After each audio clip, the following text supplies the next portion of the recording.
Hello there. In this video I'm going to be walking my dog around this field and I'm going to be discussing, sorry if the wind's a bit mad here as well, I'm going to be discussing in chronological order the state of affairs that has happened in this XRP Ripple SEC lawsuit that is ongoing right now over there in the USA. Has been going on since December of 2020. We're now in February of 2022 and possibly near an ending to the lawsuit, hopefully near an ending to the lawsuit, but I'm just going to go over some key details. There was recently some memos that came out in the lawsuit that were disclosed, which sort of bring a different light to the lawsuit, and that's where I'm going to be starting off, because if we're going in chronological order then I'm going to have to start back then, which would lead me to February 8th of 2012. So XRP and Ripple were created just over a decade ago. That was when their inception occurred, and there was not much regulatory certainty or legal framework around the crypto space, so it was quite difficult to get a clear answer on what would be classified as a security at the time, and what wouldn't be, and what would be classified as a digital currency. Now Ripple, the company, they own half the supply of XRP. Ripple was created after XRP was created, and Ripple are a financial technology company that want to leverage XRP, the token, in order to create on-demand liquidity solutions for banks, governments, etc. Anyone that would like to use it, basically, they're creating a solution for those people. That's their sort of target market. Now, they wanted to go ahead and make sure that XRP wasn't going to be deemed as a security, so they had sought advice from the SEC themselves, the Securities and Exchange Commission. With no avail. They had no answer, so they went and got the next best thing, which was legal advice from a law firm in the US, which had dealt previously with other digital assets, and they wanted to just know that if they were going to go ahead with their business plan, if the XRP would be deemed as a security or not. So on February 8th 2012, Ripple received a memo from Perkins Coie. I'm not too sure how you actually say the law firm's name, my apologies, but they received a memo that said this, if I quote it here: if sold to investors who provide founders with the capital necessary to launch and operate new coin, and new coin would be XRP there, coins will likely be considered securities and subject to regulation under federal securities law. Okay, so that was sent to Ripple February 8th 2012. So then, instead of just following their business plan that they had conjured up, they decided to revise their business plan and create a different one that would mean that XRP was not deemed as a security. So then they basically updated and revised their plan and decided that instead of doing this, they decided that they wanted to, instead of selling XRP to individual retail investors, they would only sell it to wholesale exchanges and focused on private equity funding to build out the XRP ledger. I.e., that means that they were giving away or providing investors stocks in the company Ripple rather than giving them actual XRP tokens. So that would not, that's basically their updated, revised business plan, which they were hoping would then make XRP not deemed as a security. And then, lo and behold, October 19th of 2012, Perkins Coie then sent back another revised memo to Ripple, which stated, "We believe the compelling argument can be made that Ripple credits, or XRP, do not constitute as securities under the federal security laws. Therefore, however, there could be some risk that the SEC disagrees. So after Ripple had revised their business plan, they then got further legal advice from this law firm, Perkins Coie, that said, we do not believe that XRP would be deemed as security now. However, because there is not much applicable case law around digital assets at this time in 2012, there could be a potential that the SEC disagrees, which clearly they have currently. However, they didn't disagree till 8 years later, in 2020, which is quite strange, you know. But before we get to the actual lawsuit and when that was filed in 2020, oh no, he's not rolling around in poo, is he? Come on, don't do that. Let's get away from that. Oh, dirty bastard.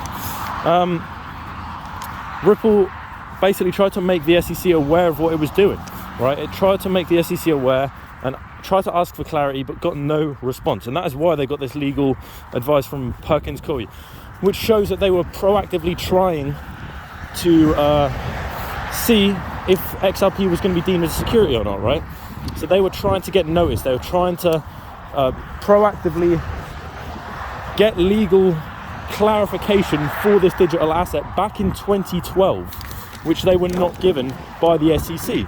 So that would make Ripple's fair notice defense, which is currently their strongest defense in this lawsuit, quite a solid defense, would you not think? Back in 2012, they're trying to get legal advice. They even revised their business plan in order to try and make sure that XRP was not going to be deemed as a security. Also in that memo, it was shown that the primary reason for purchasing XRP is to facilitate online commerce, therefore it should not be considered a security. Which, you know, this is all seemingly good advice from Perkins Coie back in the day. However, you know, come to 2020, it's a different story. So Ripple followed that legal advice from Perkins Coie literally to a T. And then later on, we get to Hinman's speech in 2018. William Hinman, or Bill Hinman, whatever you want to call him. He was a member of the SEC, an SEC commissioner under Jay Clayton. And his speech that he gave in 2018 said that Bitcoin and Ether are not securities. Although Ether had done an ICO, which was to help build their platform or network. An ICO is an initial coin offering, which is where they literally sold Ethereum. Vitalik Buterin sold Ethereum in order to help build out the Ether network.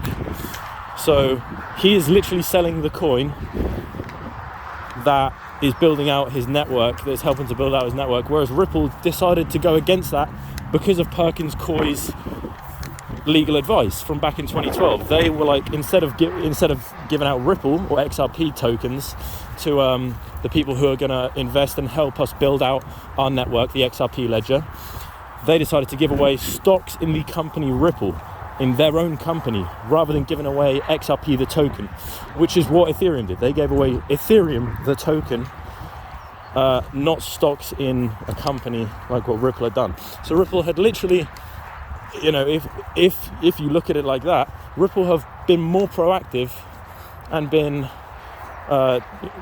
seek more legal advice than Ethereum and Vitalik Buterin had back in 2012.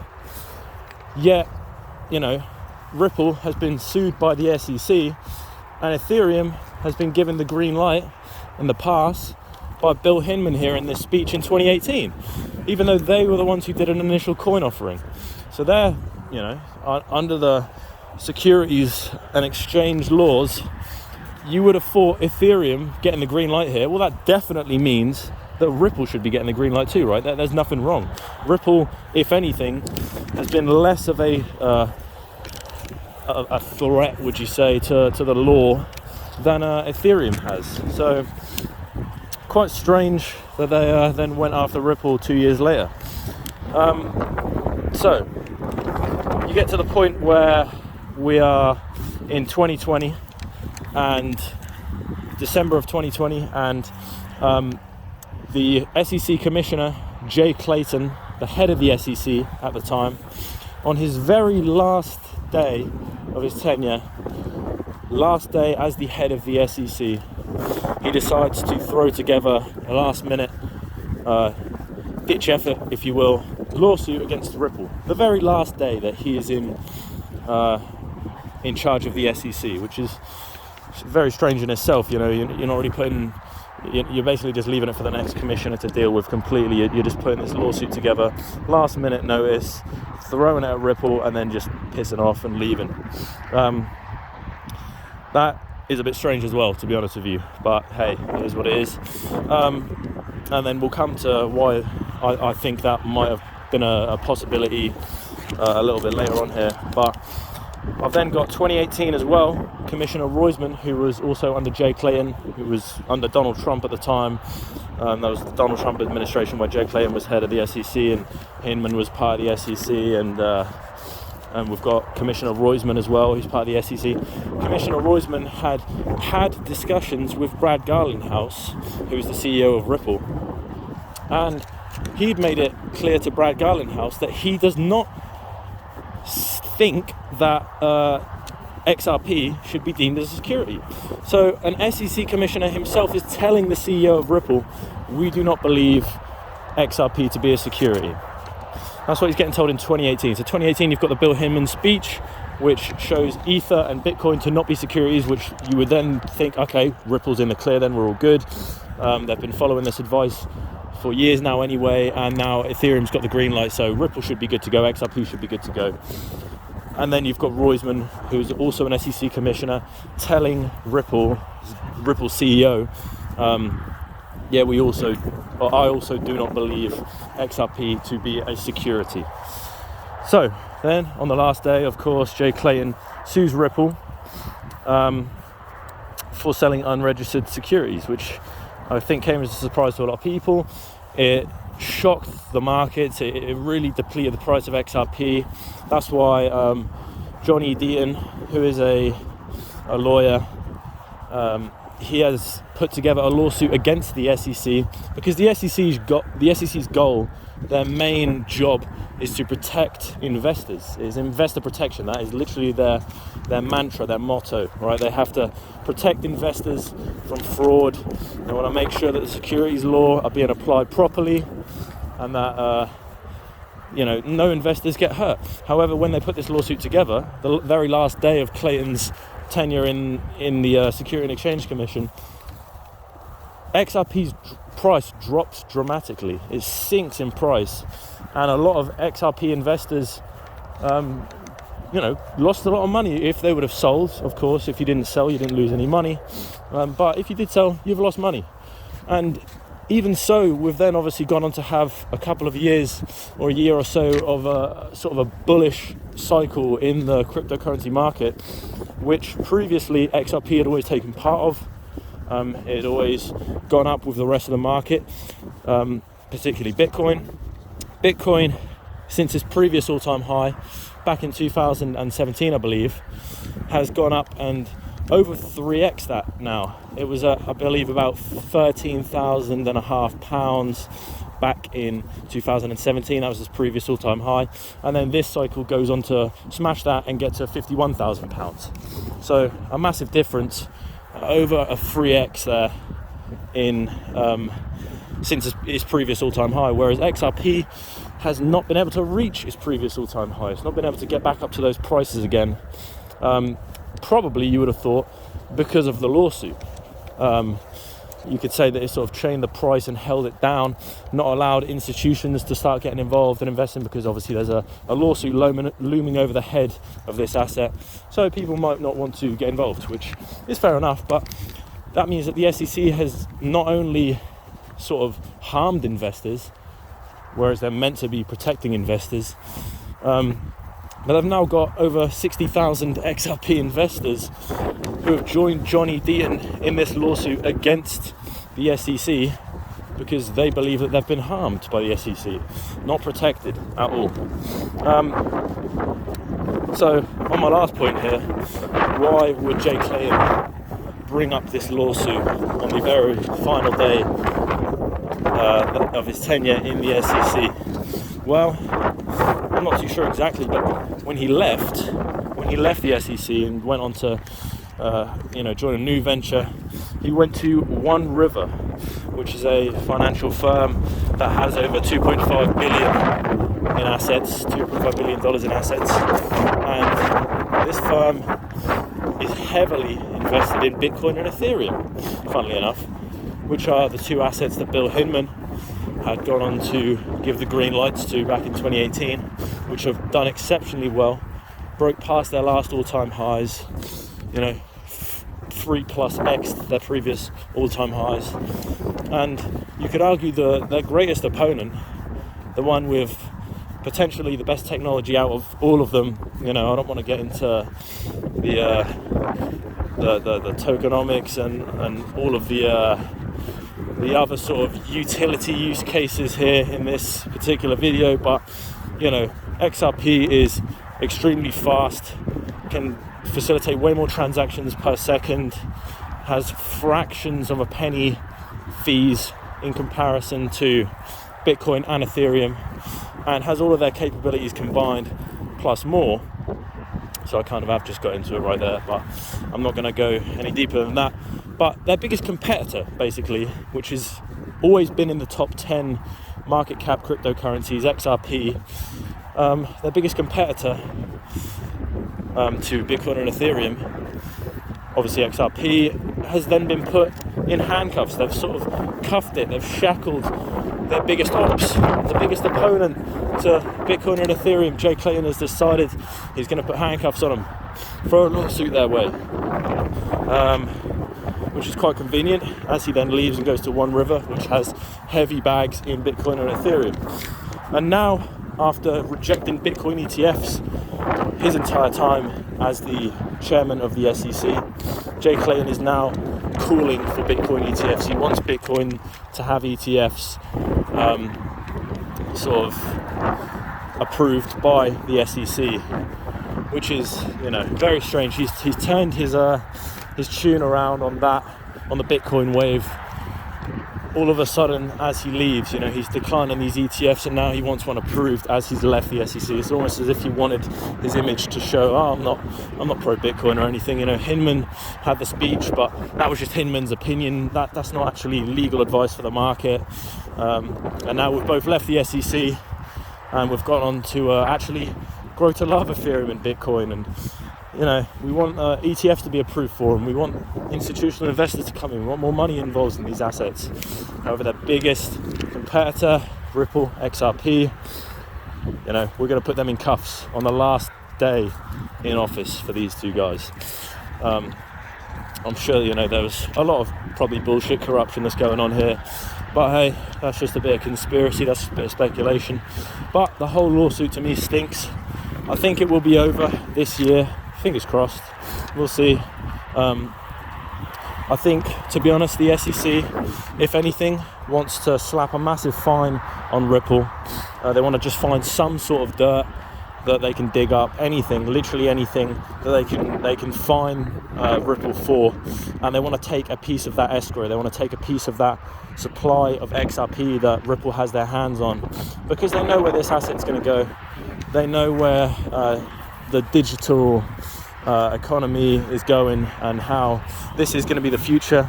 Obviously, Ripple is American technology and innovation, and if you want America to succeed, then instead of stifling this innovation, you probably want it to succeed.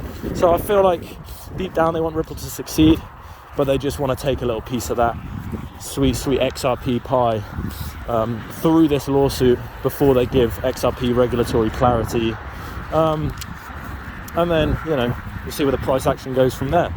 I think once the lawsuit's over, the price action is going to be in an upward trajectory. There's going to be institutions wanting to get involved. I mean, all other countries pretty much in the world other than the US have already been sort of joining forces here and getting involved, but there is still that looming doubt that doesn't attract big money to want to get involved in XRP right now, which is fair enough, to be honest. That's why I think when the lawsuit's over, it's going to be good news for XRP. So, fingers crossed, but yeah, that'll be the end of the video. I just want to go through sort of chronologically what's happened in this lawsuit and how it absolutely stinks. Yeah, let me know what you think. See you later.